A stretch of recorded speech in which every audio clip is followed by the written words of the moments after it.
No, I did not know about the puppets. I'm kind of upset I know about them. Well, imagine that's the word. Like, imagine what Heidegger saw was none of his paintings. He just saw the puppets, and he was like, he really captured something. We're busting philosophy out of the old stuffy lecture hall and setting it loose on the world of creativity. Join us as we explore the unwritten aesthetic.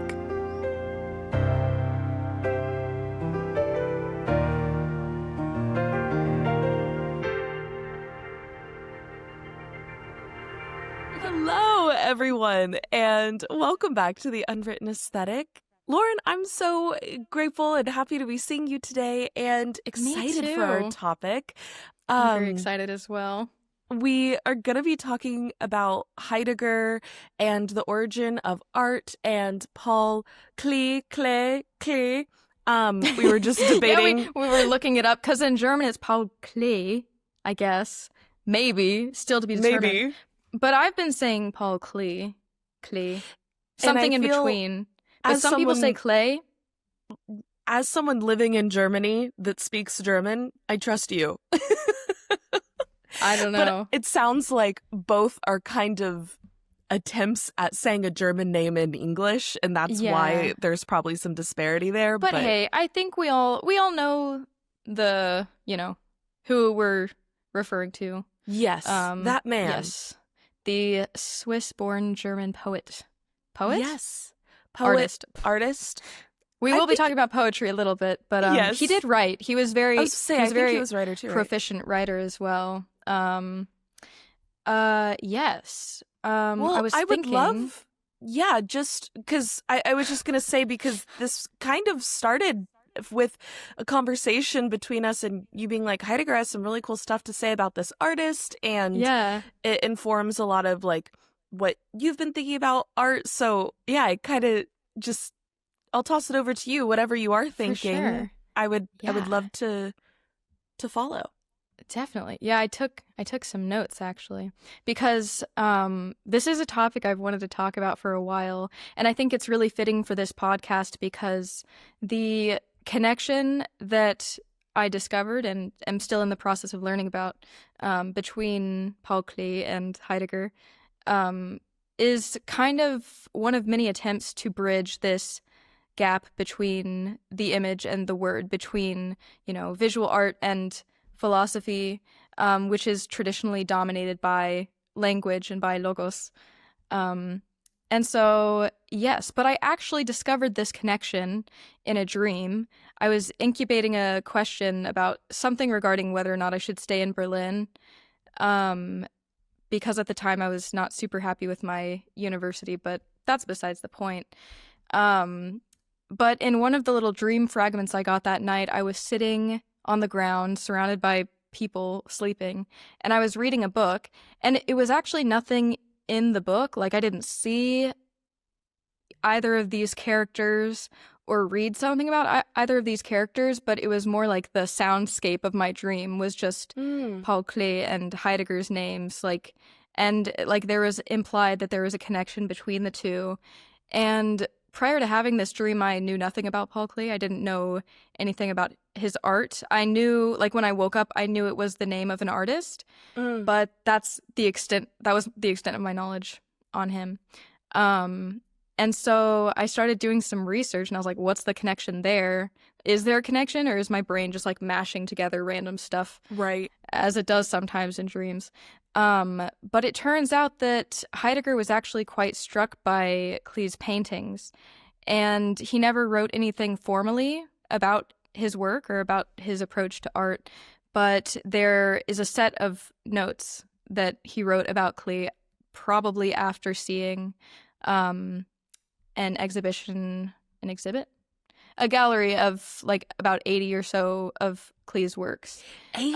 That's a big gallery too. So that's, I didn't realize it was that many. So that's interesting to know that this is a wide swath of his work. Yeah, I think it was, I can check, I actually took a note on it. Yes, this is from this book, which if you look at the show notes, I've referenced a couple times. It's Between Word and Image by Dennis Schmidt, Heidegger, Klee, and Gadamer on Gesture and Genesis. But in this, he says they're likely from 1956, when Heidegger visited Basel in Switzerland, where he saw the Baylor Foundation's exhibit of 88 recently purchased Klee paintings. Wow. And the notes, which we can also put in the show notes, there's a PDF online of the English translations.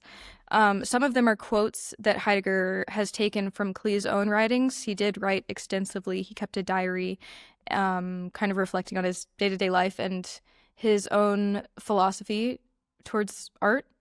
And some of them are paraphrased versions of Klee quotes, and some of them are just disjointed, sort of fragmented notes Heidegger wrote about Klee. But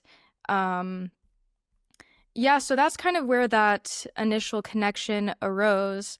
And a little bit of more basic information about Klee. He's associated with like surrealism, cubism, found a lot of inspiration from children's artwork and sort of the not primitive, but very like direct, pure sort of expression that it had, and expressionism too. But something, yeah, I mean, my thoughts are bouncing all around, but I'm very excited about this. But Yeah. I was thinking, so that's kind of the basic stuff about Klee, and we can definitely, and I hope we do, get into more of like what his philosophy of art was all about. I can provide a little overview. To like shove my glasses in my Right. headphones. I ran out of contacts. It's been a The worst. it's been a rough time. Yeah, but yes, okay, so this is just from like Wikipedia or something. Paraphrase Wikipedia source. But Klee viewed art as a means to make the invisible visible. To make the inexpressible expressible. And for him, it wasn't about representing life. You know, there's a famous Klee quote that I actually have written above my easel, which is, art does not reproduce the visible, but rather it makes visible. So it's sort of this, art has like the capacity to bring forth not just the appearances of things, but something more profound, something more true in a mysterious sense that I'm sure we can discuss as well. Yeah, absolutely. But and that was one of the quotes that Heidegger himself quoted in his Klee notes. So I think that's kind of this connection between Klee and Heidegger that I'm noticing, is this shared belief that art is a making visible, a sort of a bringing to bear, if you will. Yeah. In a way that, yeah. But I mean, yeah, I don't want to just go on and on about it, because we can read more specific Heidegger notes about it later. But I didn't have time to read all of Heidegger's Origin of the Works of Art, or the Yeah, Origin no, of the I Work did of Art. not read the whole thing. I Yeah. just kind of went back and referenced some notes Mhm. from undergrad, and But I know there's like a difference. Like his thoughts on art did change, and perhaps were changed in part from this, from whatever he saw in Klee's work. It did kind of transform his thoughts on art a little bit. But Yeah. I know that you've written about that essay before, and I was wondering if, like, does this sound quite similar to you, or is It's- there like any stark differences between sort of what Klee is going for with, you know, yeah, making to- visible versus representing the visible? right. To That was me, a really it- weird formulated question. I'm sorry. This is my first No. social interaction of the day. I'm sorry. Hey, same. Besides my dog, which doesn't count. So Hey, it count. Well, yeah, I talked to Spinach actually earlier. So yeah. yeah. I'm a Um, social butterfly, basically. Basically, I'm so popular. You're so popular. My cat loves me. My cat loves me. Yeah. But yeah, I think it's a natural from origin of the work of art to these notes. It feels like a natural progression in Heidegger's philosophy, and kind of the same progression that is hinted at in Being in Time to me. And we've talked about in the past on this podcast, so we'll link those episodes below if people are interested in this specifically, but how Being in Time is an incomplete work, and that Heidegger essentially gets to a place where he no longer believes that what he's trying to do with Being in Time, that project kind of becomes insufficient in what it is that he is trying to discuss and bring to bear through it. And I think that in The Origin of the Work of Art, he talks about a Van Gogh piece. I want to say it's called Peasant Shoes. Yeah, and I believe so. Or at least it is of peasant shoes. Right. It is of peasant shoes. But he talks about how the utility of the shoes as a tool is very much what is kind of being expressed there, and that because the shoes appear like it builds in it his discussion of art bakes in this assumption of representation, right? And that there is something about the utility or the usefulness that is a little bit more inexpressible that art does pick up. So there's already these hints of like expressing something more than just the visible, expressing something more than just the tangible in his thoughts on art. But it still feels very like trying to understand it through language in The Origin of the Work of Art, whereas his notes on Klee feel very much like, oh, this is its own thing that like almost like the way that he kind of decided the language of Being in Time is like, okay, this isn't working. It feels like he finds Klee and is like, oh, it's not that I'm trying to use language to describe the thing that language can't describe in art. Like, of course, that's kind of a failed project.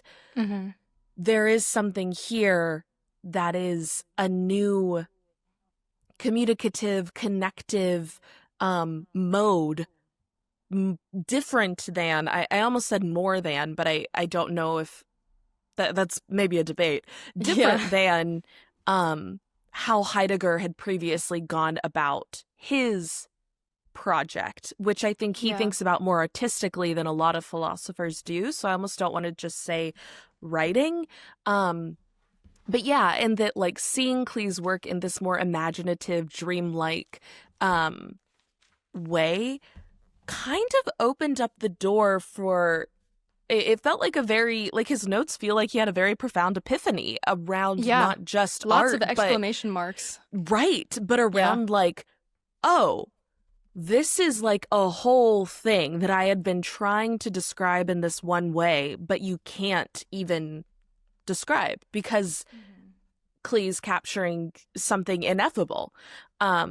Which was really cool to me to see. So there's certainly similarities, but it feels like a very natural evolution from Heidegger's frustration with not being able to express something and then seeing something that he's trying, like almost when you get inspired by another artist or another writer and it's like, oh my gosh, they're capturing something that I wish I could capture. Like they're doing something that like when I hear a really good to me, inspiration is when someone doing something makes me want to learn that skill. So like my favorite songs are the ones that make me wish I was like an amazing singer or I could play the guitar, right?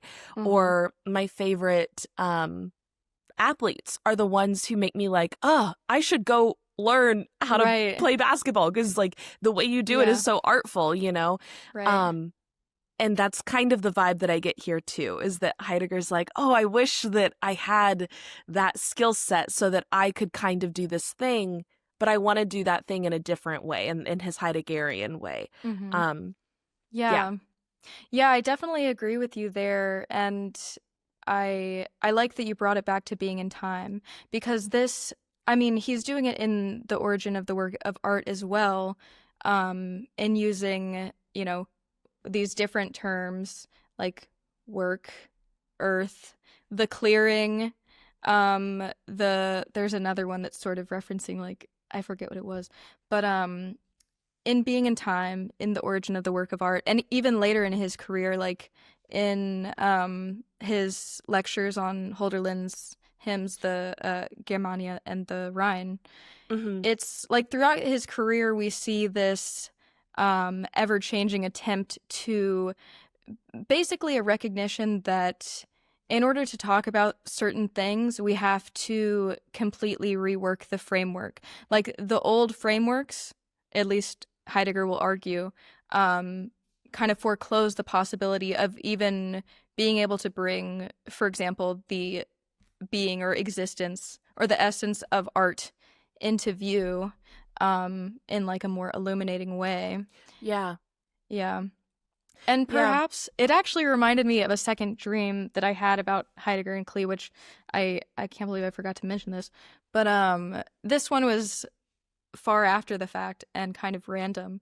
But I had a dream that I was going to like an art, or was it like, it was an art gallery, but in the context of the dream, it was supposed to be like a lecture. And Heidegger was there. And he was looking at like a painting from Klee that's in art museum in Zurich. It's supposed to be like a flower garden.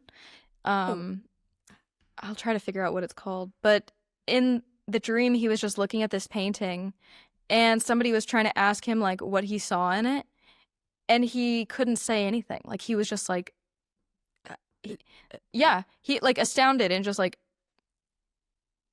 couldn't put it into words. And I think maybe he recognized that a little bit and didn't really try to, like, it's interesting because we try to do this. Klee also tried to do it. Like he recognized he was proficient like in visual art and in writing, but he still recognized this sort of impossibility of bridging the two. Right. And I forgot the end of that sentence structure, but those are kind of the things that reminded me of. Yeah, well, and I think what you said about the frameworks is really poignant in that it does feel like Being in Time is Heidegger, like, almost discovering, like, he had kind of moved to a point already of, like, okay, I'm trying to break down the old frameworks to do something new, because those paradigms don't really work. Because they're already framed, right? Like, how do you move beyond the frame of a framework that we're operating within? You can't. So how do you keep moving? And it feels like he was in Being in Time. At least this is how I think I'm discovering this as I'm saying it, so I don't know if I fully agree with what I'm about to say. I love but that. Okay, yeah. I'll say it and we'll see what we think. Maybe it's that Being in Time is almost like moving outside of the old frameworks, but in a way that, like, counterculture is always defined by the culture. So moving outside of that framework is approaching a different framework that is still being defined by what it isn't, right? Yes. It is still being defined by the old framework. But then in seeing Klee, the epiphany is kind of like, oh, this is how you shed the framework, right? This is how you create something new that isn't in relationship to that at all. And it's like this third iteration, this tertiary kind of thing that isn't restrained at all by the aspects of art and language that Heidegger feels deeply restrained by. Yeah. No, sorry, I just picked up the book when you said that because our guy, Dennis, he makes a similar point as well. And I'm sure I've mentioned this on here before because I do think it's a really interesting idea that abstract art, by, creating art in a way rejecting the object, not representing any object. It's not itself a completely new framework. It's just like, it's still operating within the framework of representing objects, like that view of art.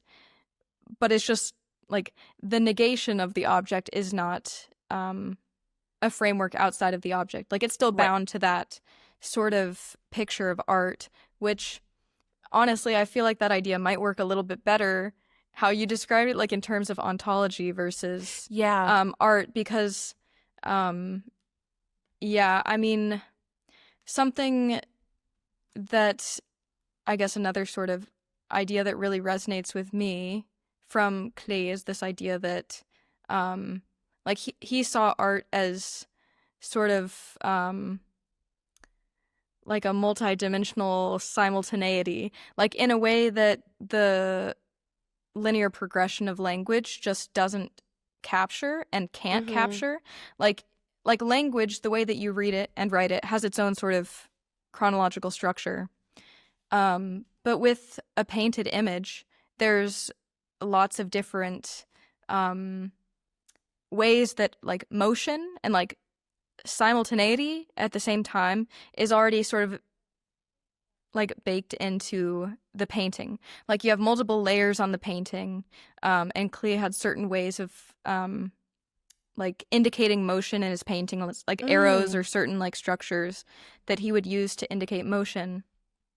So for him, like this idea of movement and like a single image for him was something that was dynamic and always in motion, which I find very interesting. And well, because in some ways, like if we think about writing, like you said, it's linear. You're reading one word at a time, even though we read fast enough to be able to comprehend sentences and paragraphs in relationship to each other. You're still only grasping one piece of that at a time. Whereas with a painting, sure, you can focus on like one corner or one little pocket of a painting, especially if it's a really large painting.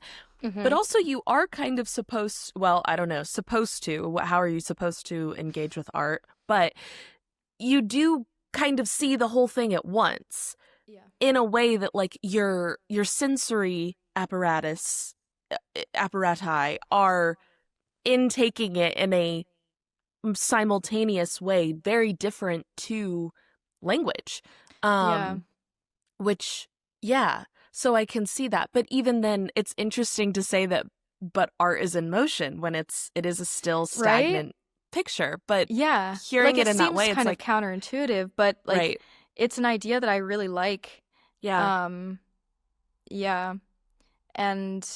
I filmed a video and then I quickly privated it on my YouTube because I don't know, I always have this like, I really thought I did something there, and then I watch it and I'm like, I'll probably okay? post it again. I'm like, am I having a manic episode? Like, what the fuck am I talking about? Like, just repeating myself like 50 different ways, thinking I'm honing in on the mystery, and I'm like, you just are repeating the same nonsensical thing. But no, I do think I like that basically I was talking about portraiture again, and that what I like to capture in portraits, like when I feel like I've succeeded in a portrait painting, I feel like what's depicted there is much less about a person's likeness. Like, it's not about representing that person in how they look in that moment in time, but it's sort of in virtue of the multiple layers of paint in conjunction with my like evolving dynamic and ever accumulating experiences with that other person, like it becomes a portrait of intersubjectivity, not a portrait of the subject. And I think that I think maybe Klee would like that idea. Like it kind of captures a sort of like to capture a dynamic sort of movement. Like a historical sort of unfolding in a single image is, I think that's a cool way to see like the goal of an like art. I don't know. Yeah. No, I agree. And I think maybe that is... didn't make sense. I'm not sure. No, I actually think that made sense to me, unless I vastly misunderstood you, but which is possible that my brain just didn't hear you correctly. But to think of like, because when we think of someone painting someone's portrait, it is the artist capturing that person through their eyes, right? Right, yeah. But when you're painting the portrait of someone you know, I mean, we've all experienced people becoming more beautiful, like visually, when you get to know them, right? We all very much at least, well, I don't want to speak for the whole of humans, but I feel like that's something that's pretty universal. Right. And I've also experienced coming to think that someone is not very attractive after learning more about them. Yeah, the inverse applies as well. Yeah, and Yeah. obviously that's just like a purely visual thing, but I think that there's something to that. In the relationship that you have evolving, it changes the way that we visually engage, even though their physicality isn't changing that much. Right. Not enough Yeah. to, even though like over the course of a year, of course, people shift and change in their appearance a little bit, but not enough for it to be like, oh, they're ugly now. No, yeah. And I think that just goes to show that it isn't just a visual thing. Right. And I don't know, I privated it because I was like, there's so many contradictions in what I'm saying here, because on the one hand, I'm saying it's not the subject of a portrait is not the subject. It's intersubjectivity. But it's also inherently subjective because it is my way of seeing that person.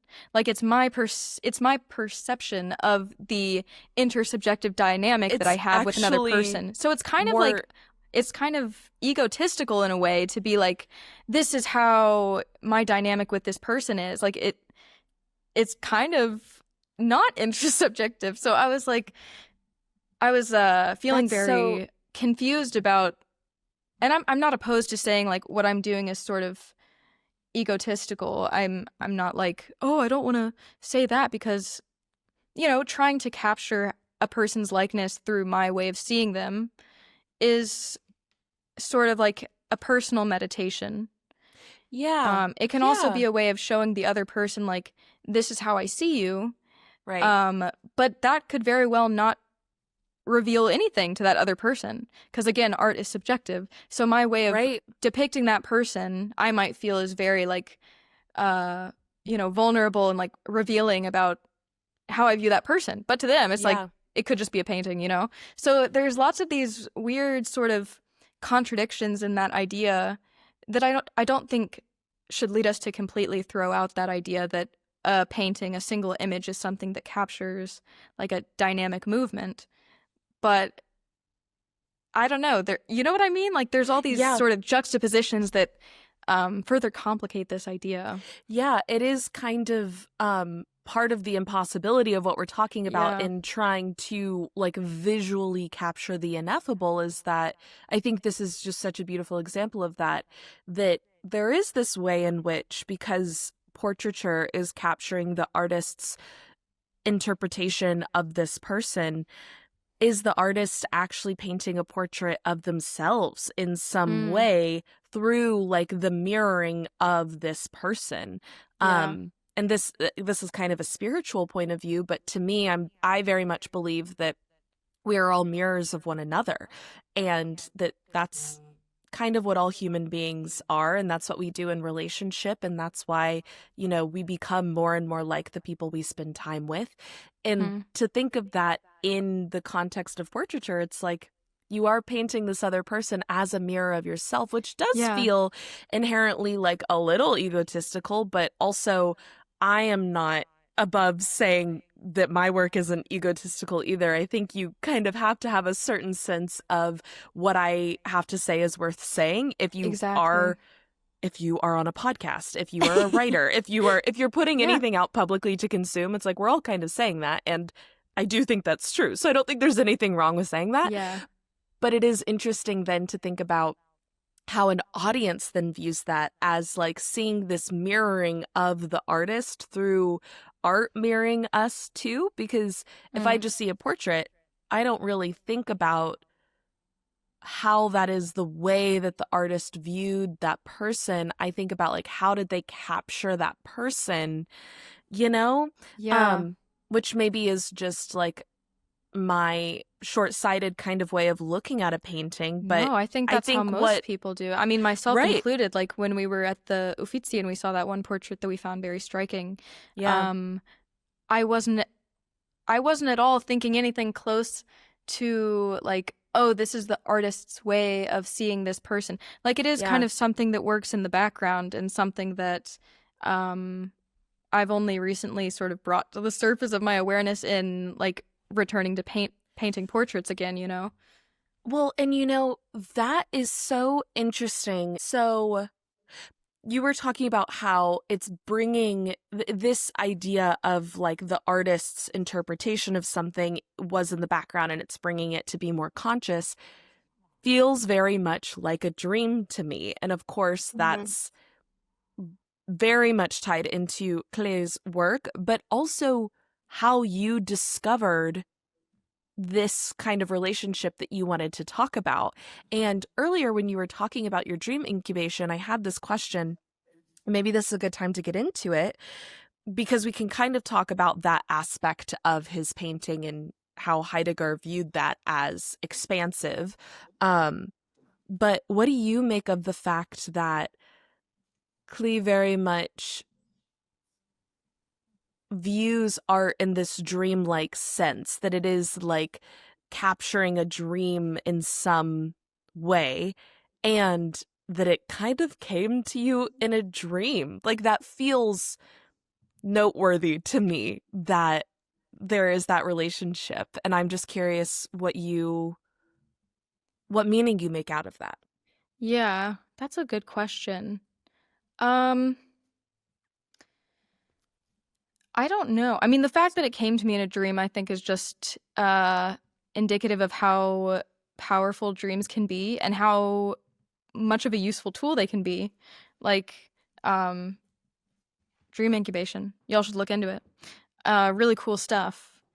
And I'm not very technical about it, but if you just set your intentions before you go to sleep about a particular question, usually like a more open-ended one is better than like a yes or no question.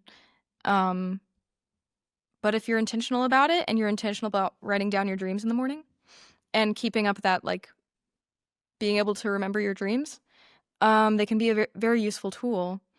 And but in terms of how Klee himself viewed what art can do, I guess in a sense it is quite dreamlike, and like this idea that what an artist does and like what is basically how we essentially are as human beings, what we are capable of doing as human beings, is this sort of being able to bring meaning to bear, being able to bring new understandings of things, new ways of seeing to the foreground. And I think that's what Heidegger saw Klee being able to do, is not producing a resemblance of something, not depicting a likeness of something, but what he was showing in his art was our capacity to bring meaning to bear as such. Like that capacity is what's well, I guess it's not even represented in his art, it just is. Like his art Right. is evidence of that occurring, and sort of this I think it's called like a Bildungsbetrieb or like a Kunstbetrieb, I think. Like this sort of drive to create art, or this drive to like create Bildungs, I guess images. That feels wrong though. But this drive to like, I mean, obviously humans are we're just out here trying to figure it out, as we both know. And so I think what Heidegger is trying to describe in words and what Klee is doing in images is basically the same thing, is to say like, we are the site and the moment upon which meaning commences. You know?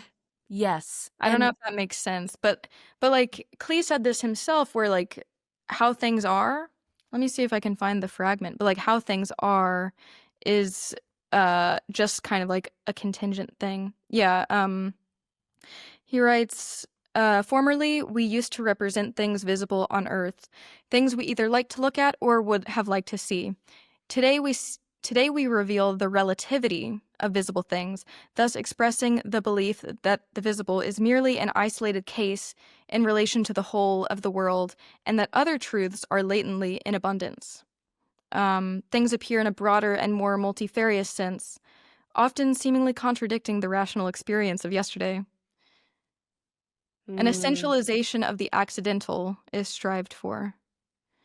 Ooh, here's one more good one. Art plays an unwitting game with ultimate things and yet attains them.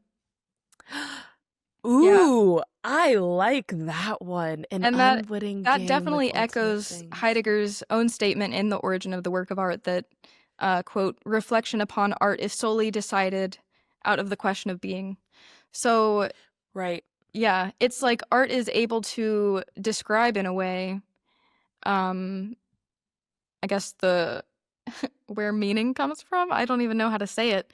Again, coming up short of my words, but well, in the way that you can't, like, we've talked in the past about how poetry is kind of like trying to share an experience with someone, right?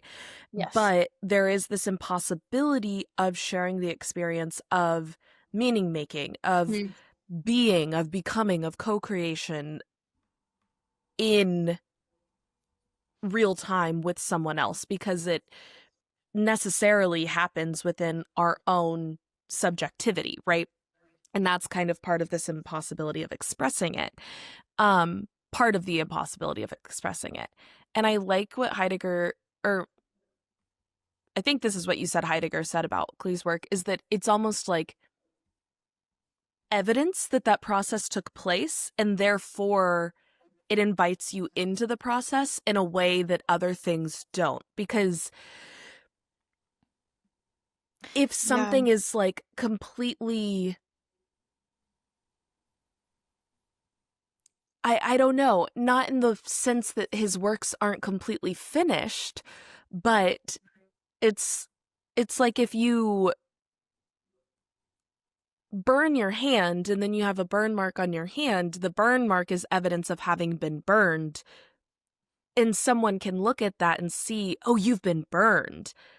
But they didn't necessarily experience the feeling of getting burned, but they know, but we've all burned ourselves before. And so when you see the burn mark, it kind of brings forth that feeling of, yes, I know what it's like to be burned. And this is like the conclusion of that I can tell now we have this shared experience. Oh. I don't know if that resonates with what you think Heidegger is trying to get at, but in terms of like, can the artwork really communicate or bring someone through that full experience? I don't think so, because I think you kind of have to be, well, maybe because you have to be an active participant in it, but the viewer is an active participant in art. Maybe it's part of creating something else altogether. But for this creation, this subject of art, it is evidence of that process having taken place.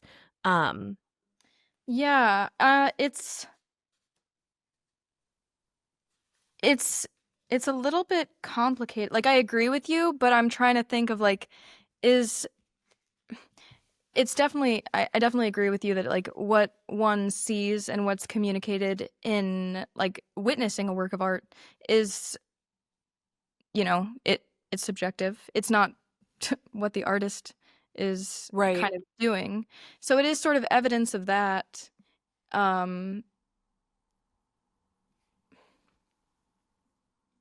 But I'm trying to think of it like, because is there like a way that we can describe it that kind of captures the same dynamic, like never sort of, what's the word? Like stagnant, like never like a stagnant sort of like finished. Right. I know you mentioned like the work's sort of like never finished, but yeah, like, is it evidence of the thing, or is it sort of just like it's evidence of the thing, and then the artist like finishes it, and then there's sort of this constant ongoing conversation really between that evidence of the artist's bringing forth and then the process of like interpretation and meaning making between the viewers of the painting and the painting itself, sort of like ad infinitum.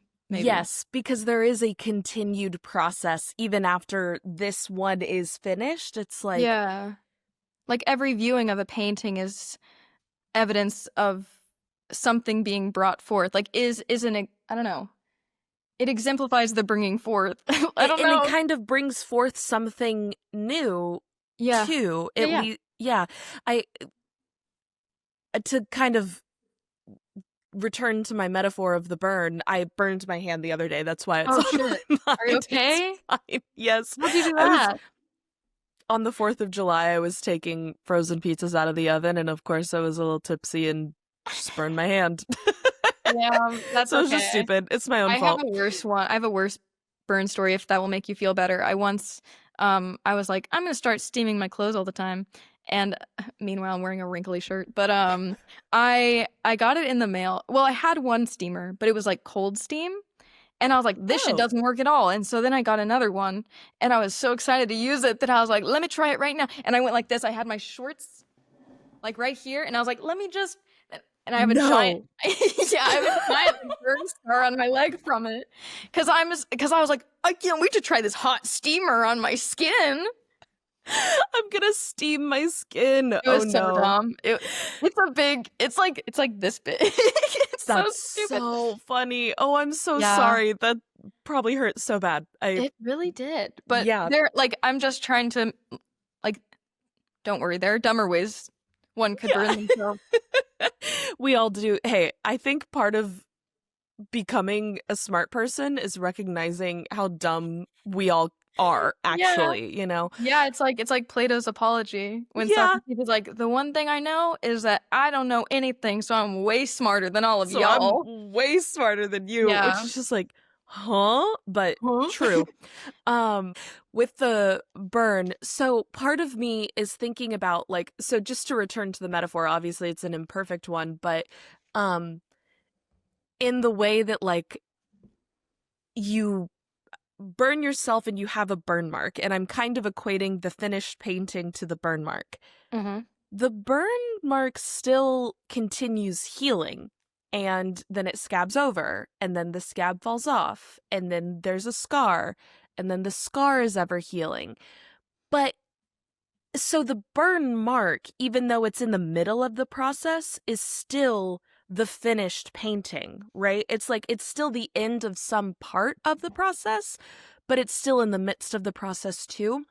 And it kind of makes me think of this idea of like infinities within other infinities. And I wonder if that's kind of what's going on with what we're talking about, with if a painting is trying to capture like one infinity of this ineffable bringing to bear of beingness, of meaning,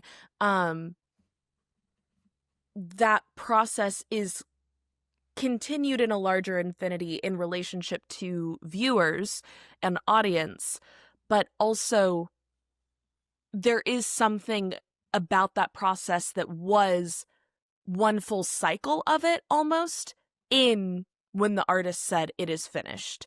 Whoa. And that's, I don't know if this is a weird thing to bring up, but isn't that a Bible verse when God finished with creating the earth? Well, he does say in the beginning was the word, which is also something that Klee wrote down and Heidegger wrote down. Oh my God. Weird. What is it? Oh, I'm excited.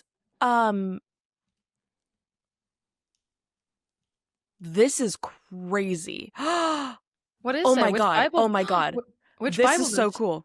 It's in the Gospel of John, chapter 19, verse 30. In this verse, Jesus, while on the cross, declares, "It is finished," before bowing his head and giving up his spirit. It's literally Jesus' last words, is "it is finished." The phrase, "it is finished," is a translation from the Greek. So, for anyone who may not be familiar, if y'all are interested in this kind of biblical stuff, I have another podcast where we dive more into Bible spiritual things, where we talk about stuff like this all the time. But I'll link it down below. But it's really good. I want thank you. But the New Testament is a translation of a Greek translation of the original Aramaic. So all of the English translations that we have are already a translation of Greek, which is in and of itself a translation. So that's part of why the Bible is so mystifying, is because it is literally a translation of a translation, and there's no way unless you read Aramaic, you will ever be able to have the original. And even then, we don't have all of the original Aramaic. We only have the Greek for some parts of it, which is called the Septuagint, the Greek Septuagint. So translated from the Greek Septuagint, this phrase, "it is finished," is a translation of the Greek word tetelestai, which is in the perfect tense, signifying a completed action with ongoing results. This word was often used on receipts to indicate that a debt had been paid in full, according to a Bible study resource. This declaration by Jesus is understood to mean that his sacrificial work of atonement, his mission to redeem humanity, was complete. He had fulfilled all that was required of him, but there are ongoing results of saving. It keeps going, but like of saving people. And I don't know, that feels kind of like what we're talking about with the artist saying it is finished. In the present perfect tense or just the perfect tense? I should know this because I just finished 2 semesters of Greek, but I just forgot what you just said. I think it is finished is the present perfect, even though it says it's the perfect tense, but I think that is the present perfect. That's very interesting. But it's like a completion with ongoing results, right? That it's like that is, and even something ongoing is kind of counter to the idea that it's finished, and yet, like, Jesus' work will never be finished in the Christian sense as humans continue to be born, because there are always more humans to be saved by his sacrifice. But the sacrifice has been finished. Like, Jesus was crucified on the cross, rose again 3 days later. That done. Jesus did the thing. But the sacrifice is ever returning because Jesus returns with every new birth, right? With every new human being made in the likeness of God, and bringing this sacrifice to bear again. I'm not Christian. Just want to clarify that for our viewers. I am a deeply spiritual person, though, and I think the Bible is extremely relevant. Right, the Bible is knowing stuff about the it's a masterwork of literature, just like the Quran, the Torah, and especially these issues of translation, I think, are extremely relevant. And again, it's a sort of like it's an example of this ongoing attempt to bridge, be it between two translations of one language to another, or like a sort of translation between word and image. Yeah. Like, that's extremely interesting, though. Right? And that makes me want to go look at other translations of tetelestai and see. Obviously, I'm probably pronouncing that incorrectly, but what I can Greek... reference my little dictionary. Oh yeah, because you're reading Greek. You're learning Greek. Yeah, I have my little textbook right here, and then I have my little.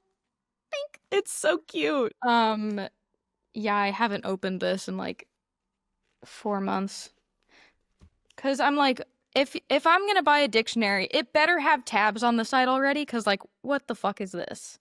Oh, yeah. I did that. If you're like, I don't know, because I like to be like, boom, this letter, let's see it. Right. But I would love, I think I sent you the thing about the Greek stuff that I've been into lately. Oh, yes. This idea of like, it's like khōra, but it's khōra. It's spelled KHORA. Is something that I would love to do an episode on. Ooh, okay. And there's a lot of really interesting etymological stuff there.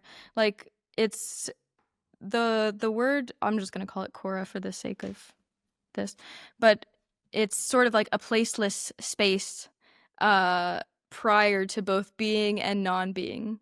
Oh, interesting. Yeah. And there's a lot of interesting etymological stuff, like in connection to the Greek word for horizon, and for like, I can find it actually, but like, etymology is a really interesting way to like kind of like start the process of fleshing out these more complicated ideas, because like Totally. khōra etymologically, like it's like the unoccupied space or place, etymologically connected to words that involve a privation. That's, but yeah, like hera, like widow, heros, void, hor, I don't know how to pronounce that, horeo, horeo, I don't know, it has a little on the, anyways, making space, giving room. There's also like horis, to separate, and like the connection there to me is like making space or giving room to something necessitates separating it or dividing it. Right. Like Which making it, yeah. implies some sort of liminality that is like, again, in like when you make space, it is what we were talking about earlier in our conversation, like still in reference to space itself, right? To whatever it is that you're like moving away. Yeah. But there is an emptiness, like it's almost like vacuum. Yeah. It's a very interesting concept, and Yeah. like it kind of, I don't know, this is a random train of thought that your burn analogy kind of made me think of, where it's like, I love that idea of like you burn, there's a burn, that's an essential, a completed process, and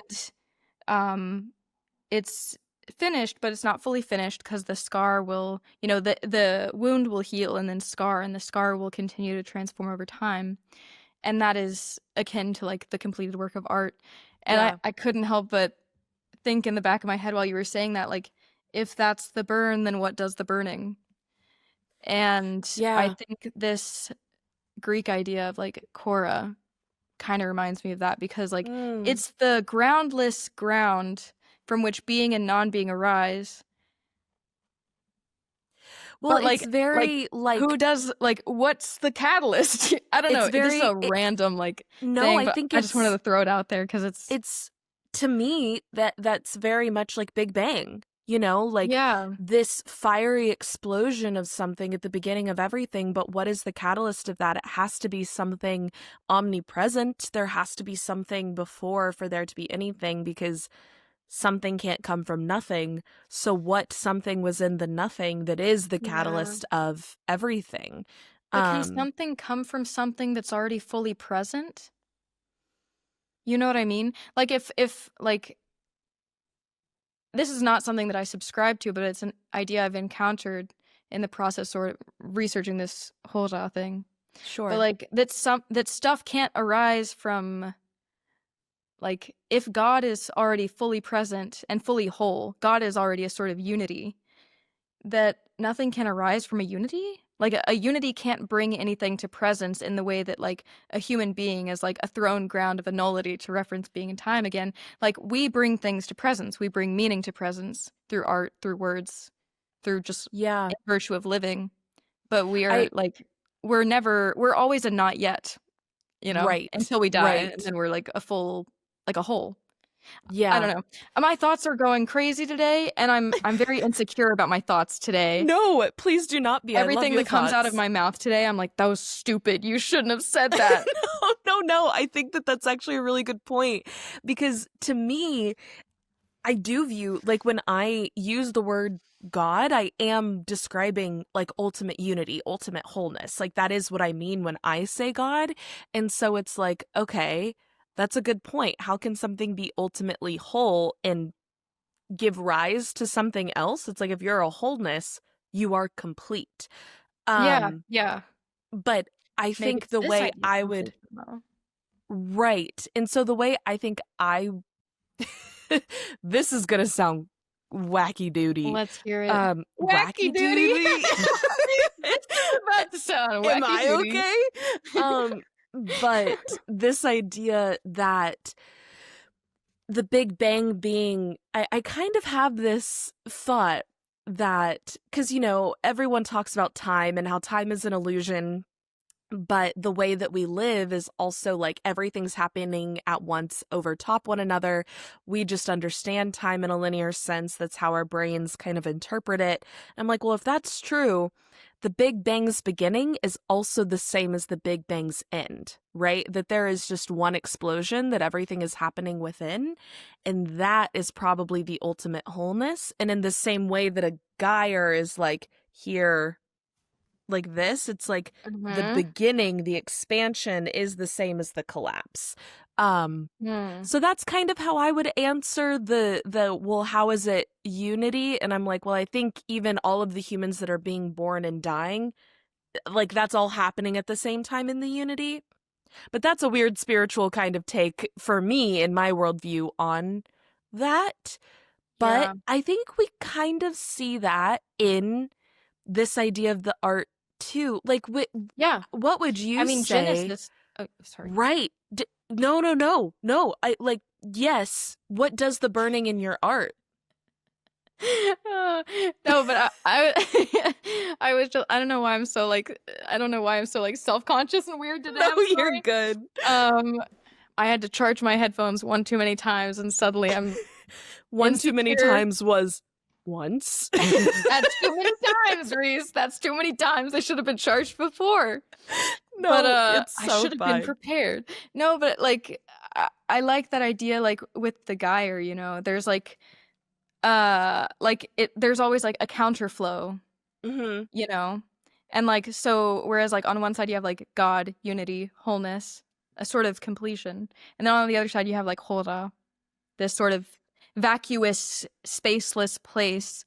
Yes. And that's emptiness. A sort of counterflow. And then you have like the genesis of art, but that also implies the counterflow of like destruction and decay, and they're always working hand in hand. And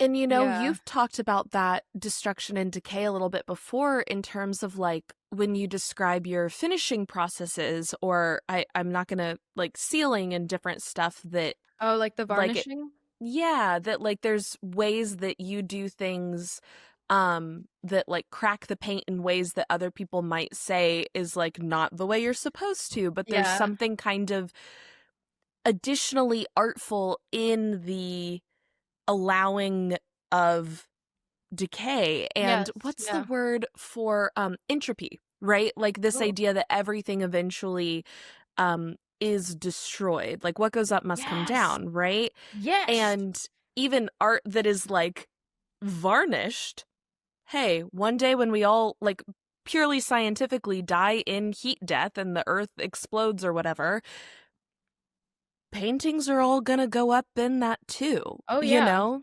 Yeah, like there's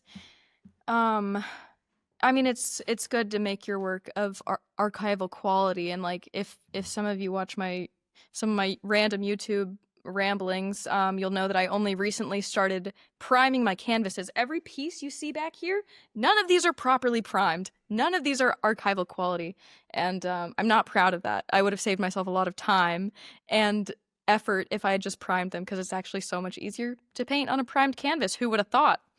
Like, no, like they were primed, like they were like, you know, this sort of like the ones you buy at the art store, they are primed, like they have gesso on them, but it's like a layer or two. Yeah. But if you keep adding them, sanding them, it's like it's so smooth and nice. That shit is nice. Interesting.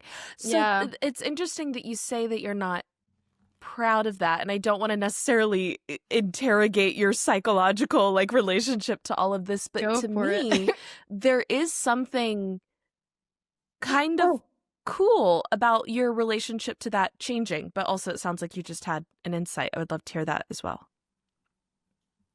Oh, I don't know.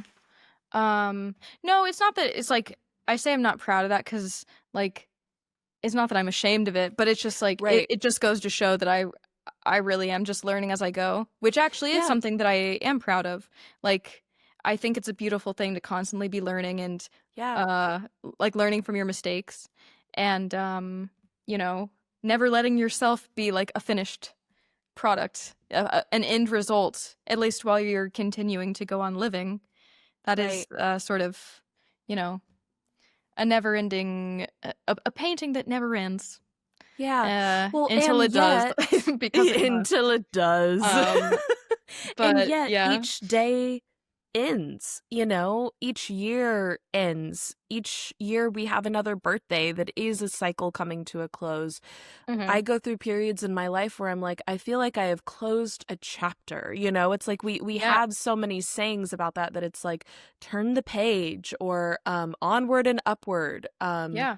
When one door closes, another door opens. Like, there's Right. so many, there is this very human idea that is like, even though we know life goes on, there are things that still kind of have this closing to them. Yeah. Emotionally and psychologically in our lives, and yet it continues. And I think that that's reflective of this process too. Do we want to maybe dive into more specifically some of what Heidegger had to say about Klee as well? Yeah, we can. Yeah, I think that would be a good kind of rounding out of Yes. our conversation. Certainly. There was one note from his notes on Klee that I found interesting, and some of the annotation for this document that I think you might be looking at as well is a little bit confusing, but I think this is Heidegger describing his work. Quote, "These are not images but states. Klee is capable of letting attunements be seen within the configuration." This is kind of off topic to an earlier topic, but like this idea that what the artist is doing is sharing an attunement. And this is kind of an idea on display in his lectures on Holderlin that I mentioned earlier. Like what the poet does is they share an attunement to the way that meaning unfolds and to the way that like being comes to be, in the sense of like meaningfulness. Right. I don't know. My brain's pooping out today. Like my thoughts feel very fragmented today in a way that they usually don't, and it's quite strange. Almost dreamlike. Almost dreamlike. Almost like I might just be dreaming right now. Weird. But no, I do like that, because I think, Heidegger talks about like the poetic attunement versus the technological attunement, and letting / creating meaning in every interaction in our lives. And I think that that's especially poignant now. It's very much, how sometimes you read things that were written so long ago and it's like, this could have been written yesterday with like Marshall the current state of McLuhan's affairs. Understanding Media. What's that other one? There's another one that's like that. It's like narcissistic, The Culture of Narcissism. That one too. Oh, I have not read that. Adding that to my list. I think it's on Audible. Okay. Yeah. I think that too. Speaking of religious texts, the Baha'i religious text, I'm going to forget the name of it, but that one is like so prescient. It's crazy. Highly recommend it. It's deeply beautiful. Do you know what it's called? Is it like their version? I hope this doesn't, like, is it like their main religious It's their main religious text, but I'm forgetting. It's shorter than like the Bible for sure. I don't know it's a how pretty to quick pronounce read. Also known as the most holy book. The Yeah. Kitab Aqdas? I don't know. Kitab Aqdas, Baha'i holy text. Numerous other writings. Ooh, I gotta check this out. Because what I've been thinking about looking into that, especially with this this khōra idea that I've been kind of obsessed with lately, and what you said about that religion is like the underlying unity of things. Something I yes. can do. So Baha'u'llah wrote it, and I believe it's Kitabi Aqdas is how you pronounce it. I could be wrong about that. As someone who has mostly read about this as opposed to listen to things, it's like, hey, sometimes that's me I'm like, every day. Is that how you say that? No, I always do that where it's like, I've only ever read or written this word, and now I'm trying to talk about it out loud, and I'm realizing, like, despite being quite familiar with it, I don't know how to say it. Well, and it's almost like when you're... I've been saying illusory, but apparently, according to the internet, it's illusory. Oh. Yeah.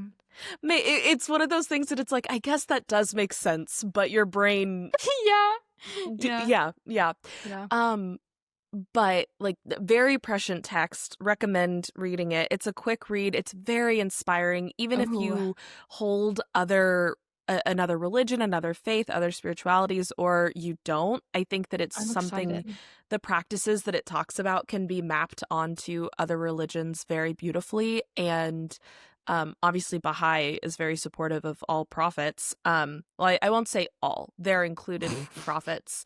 Well, because like there's a big debate right now. This is such a tangent, but there's a debate within the Baha'i faith of whether they are going to include Joseph Smith, who is the prophet of Mormonism, Latter-day Saints.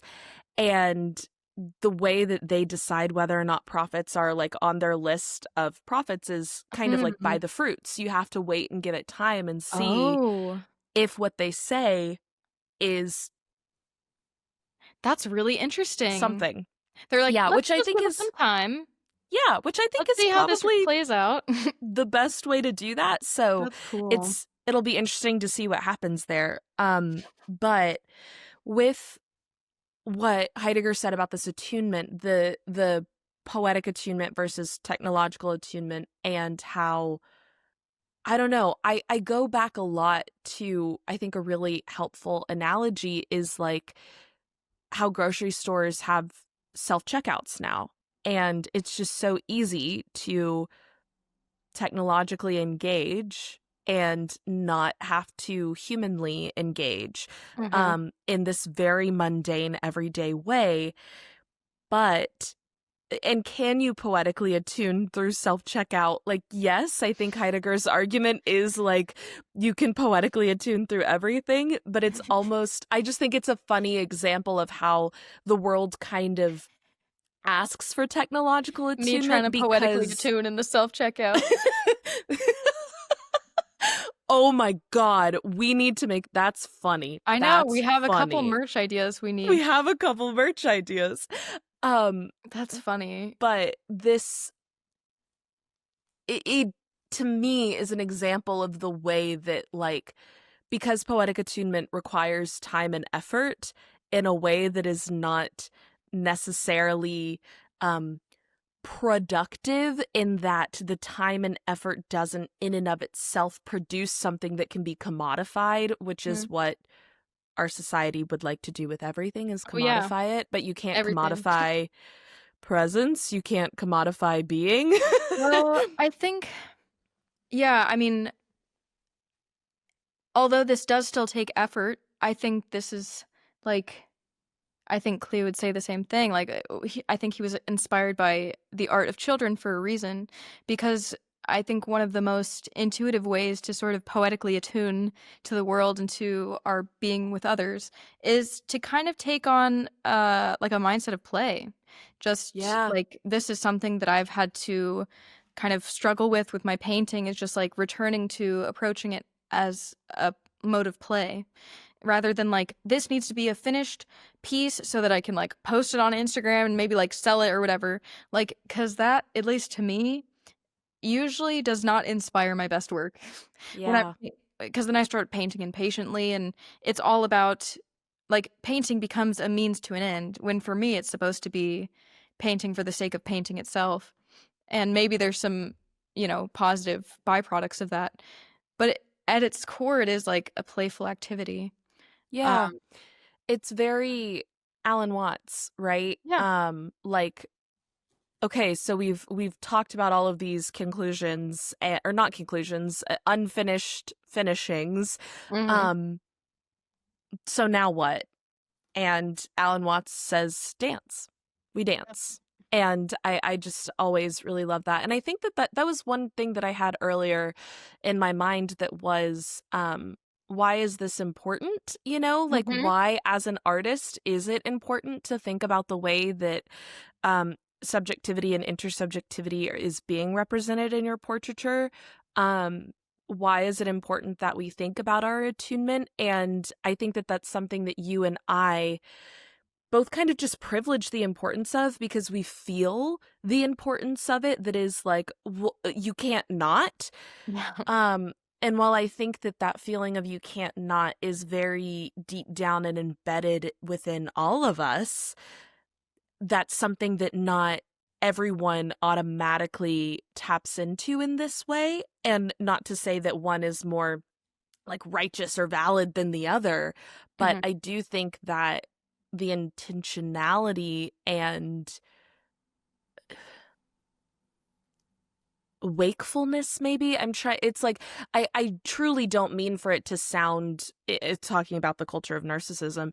I truly don't mean for it to sound like, oh, we have this understanding that we're trying to talk about like why it's important, but because I think any way of approaching it is a valid way of approaching it in your own personal human worldview. But why is it important, and why, like, do we feel called to talk about it in a public way, right? It's because there is something to me that's like, no, this is what I am trying to convince other people of, is that like this is worth thinking about and talking about and living about. Yeah, I don't know. How do you think about that? I mean, my initial thought is sort of an idea that we've returned to many times, and sort of what is central to Cohere, as I understand it, is like you have all these arrows pointing inwards, you know, honing in on the mystery, but that those arrows also point back outwards, and indeed must, if it is to be relevant or meaningful, truly meaningful. Because it's like I could spend my whole life painting and reading and writing and coming to all these interesting discoveries. I might not come to as many if I'm doing it alone, because some of the most profound philosophical insights happen through dialogue. But that, at least to me, that would be a meaningless life. Yeah. Because, like, what's the point if I'm not sharing it with others? Not in the sense of, like, trying to convert or whatever, but just, like, to commune in this meaning-making activity of human existence with other humans. Yeah. I feel like that's kind of central, and with some activities it initially seems kind of challenging to me. Like, I am trying to find ways to make more of my more solitary practices communal ones, which is like one of the main reasons I started sharing my art in the first place. And why I find like what we're doing here, even on days when I don't feel like very like present, and kind of like my thoughts feel fractured and I feel like I'm saying dumb stuff. Like, even on days like that, I still find this podcast like such a fulfilling thing. Yeah.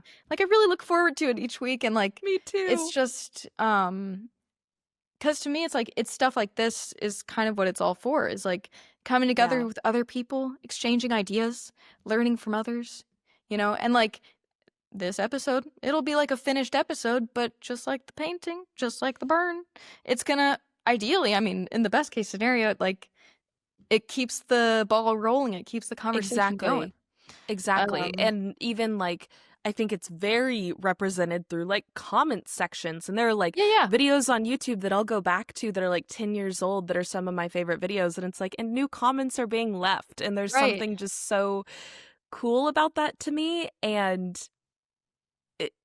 even though like it is through technology, I was watching this video about how our interaction with technology and like different tools that we have today in the modern era, we oftentimes conflate that tool with the thing that it gives us, as opposed to seeing it as a tool for this broader, like,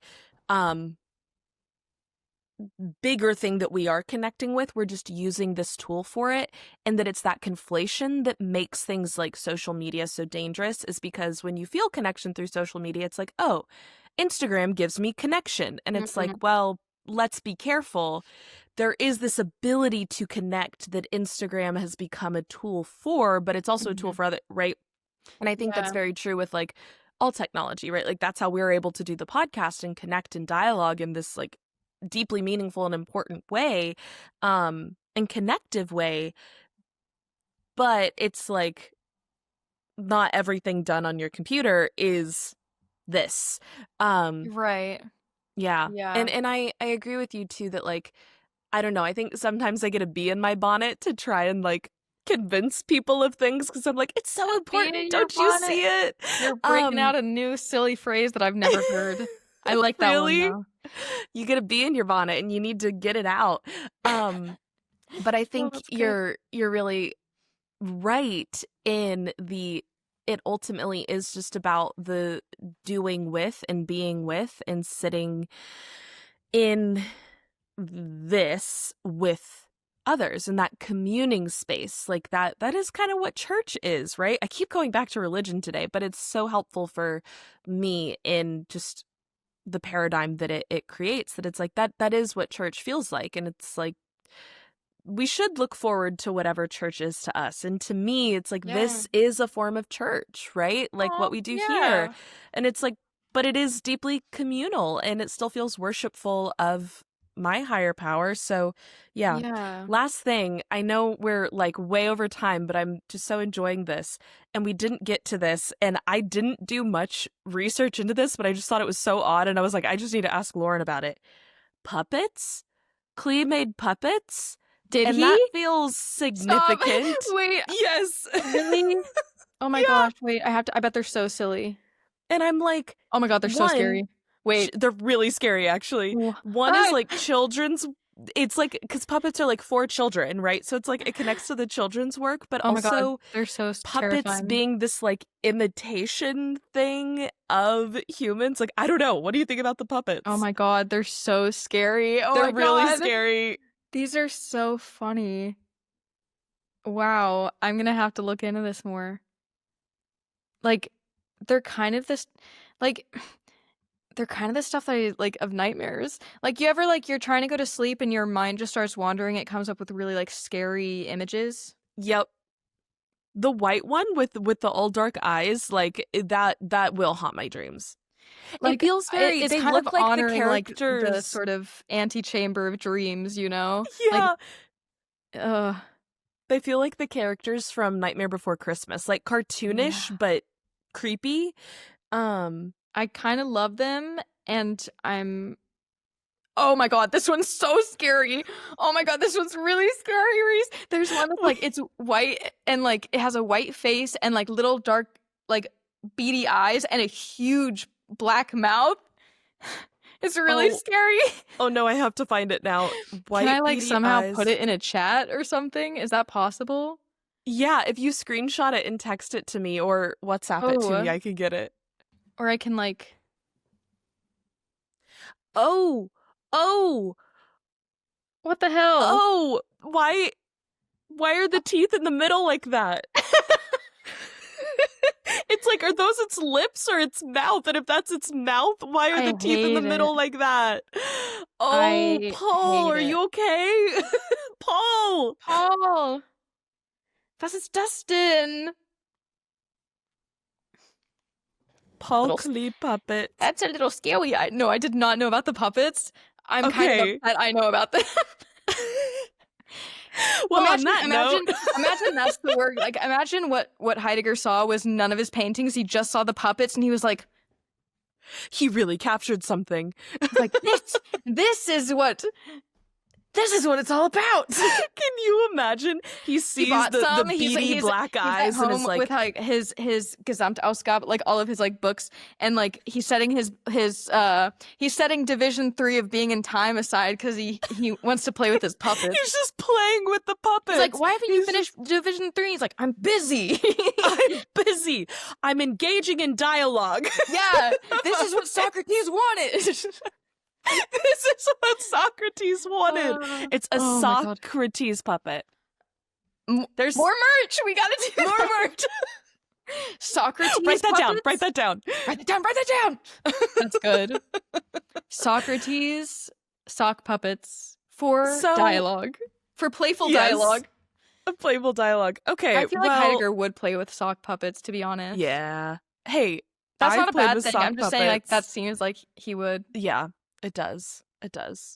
Anyways. Well, I don't really know what to make of the puppets, so audience, please let us know what you make of the puppets, because it's a lot. There's what do more we think there. about the puppets? Let us know in the comments. What do we think about the puppets? Are we pro Paul Klee puppets or anti Paul Klee puppets? There's something about them that makes me want to like take care of them in a weird way. I'm like, I feel like I need to save you from whatever is tormenting you, but also, does that mean you're going to torment me? Probably. I love how scary they are. I don't want them in my house. Can you imagine if like you just if you were like a descendant of Paul Klee and you were like trying to get your Christmas ornaments from your attic or whatever, and you walked out and you just see those so funny. No, using those as Christmas ornaments over your tree. Yeah. I was just thinking like not a bad idea. You know, attics are spooky, and you go into your attic and you see like an old Jack-in-the-Box doll that pops up or whatever, all the things that you see in horror movies. But I'm like, can you imagine if you see that puppet? But a Paul Klee puppet tree, Paul Tree. Hell yeah. Hell yeah. Paul and Tree. I think that's a perfect note to end on today. Yeah. Anything else before we sign off? This is a completely different train of thought. But he did describe the artistic process as a type of tree, but let's leave it on the puppets. Let's leave it on the puppets. The puppets is a good place to stop. Oh boy. That's so funny. Oh boy. Well, I really enjoyed this episode. I think we, as always, went all over the place, but captured a lot. Sorry for my scatterbrained energy today. No apologies. I'm out of the podcasting mindset, and so I'm like, A scattered brain is a broadly thinking brain, and so true. So yeah, there's something there. But thank you, everyone. You're welcome. Thank you. It's not Wednesday. It's not Wednesday. And goodbye. Bye. The Unwritten Aesthetic is a bi-weekly podcast from the Cohere Collective that features philosophical artist or artistic philosopher Lauren Bush and question asker and meaning maker Reese Brown. Please subscribe to The Unwritten Aesthetic wherever you may be listening, and if you enjoyed the episode, consider leaving us a like, a 5-star rating, and or a review. And sharing the episode is a really wonderful way to kickstart meaningful conversations in your own life. If you want to stay up to date on all things The Unwritten Aesthetic, you can follow the Cohere Collective on any social media platform at the Cohere Collective, and check out our other content and offerings at thecoherecollective.com. To explore Lauren's work, head to laurenbushpaints.com and follow her on Instagram and YouTube at laurenbushpaints. If you're interested in working with Reese to find and pursue your purpose, head to thecoherecollective.com to explore life coaching options. A huge thank you to Jack Corbett for the Unwritten Aesthetics music, and thank you all for being here today and exploring the Unwritten Aesthetic with us. As always, we hope you feel like you are living more coherently. Until next time, love.